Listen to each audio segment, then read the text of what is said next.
దేశానికి మూడోసారి పీఎం అయ్యేది నరేంద్ర మోదీయే అన్నారు Zaheerabad MP BB Patil. BJP వల్లే తెలంగాణ అభివృద్ధి సాధ్యమంటున్నారు. తనకు టికెట్ కేటాయించడంపై హర్షం వ్యక్తం చేస్తున్న బీబీ పాటిల్తో మా ప్రతినిధి Ram Prasad face to face. సంబంధించి షెడ్యూల్ రానున్న నేపథ్యంలో అన్ని పార్టీలు కూడా అభ్యర్థుల ప్రకటన అనేది ముమ్మరంగా సాగుతూ ఉంది. మనం ఇప్పటికే చూసినట్లయితే నిన్న బీజేపీ ప్రకటించినటువంటి తెలంగాణ రాష్ట్రానికి సంబంధించి 9 మంది అభ్యర్థులను ప్రకటన చేయడం జరిగింది.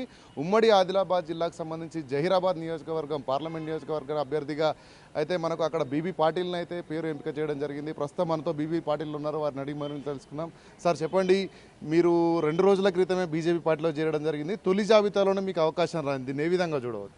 10 साल में टीआरएस पार्टी के साथ में हमने जो काम किए, विकास का काम किए, केंद्र सरकार की मदद से, राज्य सरकार की मदद से जो भी काम हो गए वो काम ध्यान में रखते हुए बीजेपी पार्टी वाले हमारे को बुला के टिकट देने का काम किए। इसलिए मैं बीजेपी के सभी वरिष्ठ नेता को, नड्डा साहब को, शाह साहब को, मोदी जी को, सभी राज्य सरकार के सभी लोगों को धन्यवाद देना चाहता हूँ। खास करके किशन रेड्डी साहब, लक्ष्मण साहब और सभी लोगों ने ये सोच आगे लेके जाके अपने एरिया का विकास, अपने राज्य के विकास के लिए उन्होंने मेरे को टिकट देने का काम किया, इसलिए उनको बहुत बहुत धन्यवाद बताना चाहता हूँ। और पाटिल साहब, अभी दो बार चुनाव में, लोकसभा चुनाव में आपके जीत के वो पब्लिक को सर्विस किया, अभी 3 बार अभी आ रहे हैं ना, हैट्रिक ले रहे?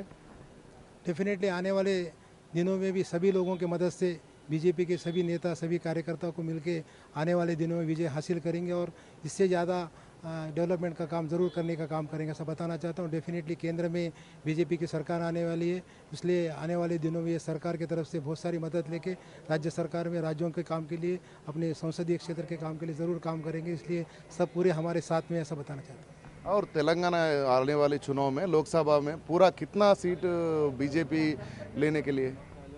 डेफिनेटली राम जन्मभूमि होने दो, जो डेवलपमेंट का काम होने दो, मोदी जी का 3री बार प्राइम मिनिस्टर बनने का हो, या तो लोगों का जो सोच बीजेपी के बारे में है, हिंदुज़म के बारे में, इस हिसाब से देखें तो डेफिनेटली ये सरकार फिर से आएंगे और ज़्यादा से ज़्यादा सीट आएंगी। ऐसा 8 से 10 सीट आने की पूरी शक्यता ज़रूर बताना चाहता हूँ। अभी 2 बार आप एमपी का काम किया है और स्टैंडिंग कमेटी का मेंबर भी है आप।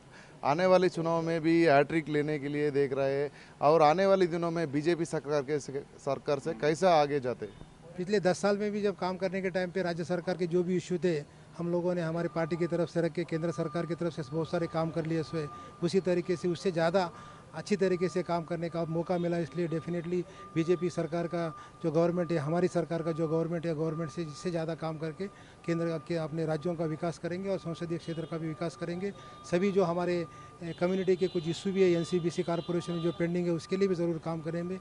और मैं समझता हूँ कि जब केंद्र में सरकार के साथ रहेंगे तो ज़्यादा से ज़्यादा काम होते हैं और विकास भी अच्छी तरीके से होने वाला है।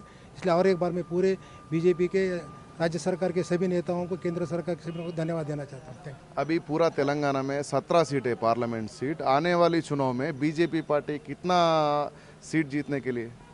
डेफिनेटली पिछले सरकार में 4 सीट थे, इस बार कम से कम 8 से लेकर 10 सीट ज़रूर जीतेंगे, ऐसा बताना चाहता हूँ। क्यों तो सर्वेज के बारे में या लोगों का जो मूड है, आज के जो पब्लिक मूड जो है, उसके हिसाब से 10 सीट तक ज़रूर जीतेंगे, ऐसा उम्मीद रखता हूँ।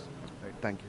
మనం చూసినట్లయితే తెలంగాణ రాష్ట్రంలో ఇప్పటికే జహీరాబాద్ కాన్స్టిట్యున్సీ నుంచి అయితే ప్రజల మద్దతుతో 2 సార్లు ఎంపీగా పోటీ చేయడంతో పాటు గెలుపొంది పార్లమెంట్లో కూడా ఇక్కడ ఉన్నటువంటి అక్కడ జహీరాబాద్ ప్రజల సమస్యలను కూడా పార్లమెంట్ సాక్షిగా తీసుకువెళ్ళిన నేపథ్యంలో గతంలో స్టాండింగ్ కమిటీ సభ్యుడిగా కూడా పనిచేశారు. కేంద్రంలో తనకంటూ ప్రత్యేక గుర్తింపు ఉన్న నేపథ్యంలో రానున్న రోజుల్లో బీజేపీ సర్కార్ మరొకసారి దేశంలో పరిపాలన రానున్న నేపథ్యంలో ఖచ్చితంగా తెలంగాణ ప్రాంతానికి కానీ జహీరాబాద్ ప్రాంతానికి కానీ ప్రత్యేకంగా అభివృద్ధిని తీసుకొచ్చే విధంగా అయితే తన ముందడుగు ఉండబోతా ఉందని చెప్తా ఉన్నాడు. ముఖ్యంగా తెలంగాణ రాష్ట్రంలో కూడా ఇప్పటికే బీజేపీ 4 స్థానాలను కైవసం చేసుకున్న నేపథ్యంలో రానున్నటువంటి లోక్సభ ఎన్నికల్లో సుమారు 10 స్థానాలకు మించి గెలుపొంది దేశంలో నరేంద్ర మోడీ నాయకత్వాన్ని ఆకాంక్షించే విధంగా బీజేపీ నాయకత్వం కలిసి పనిచేస్తామని మనతో బీబీ పాటిల్ అంటున్నారు.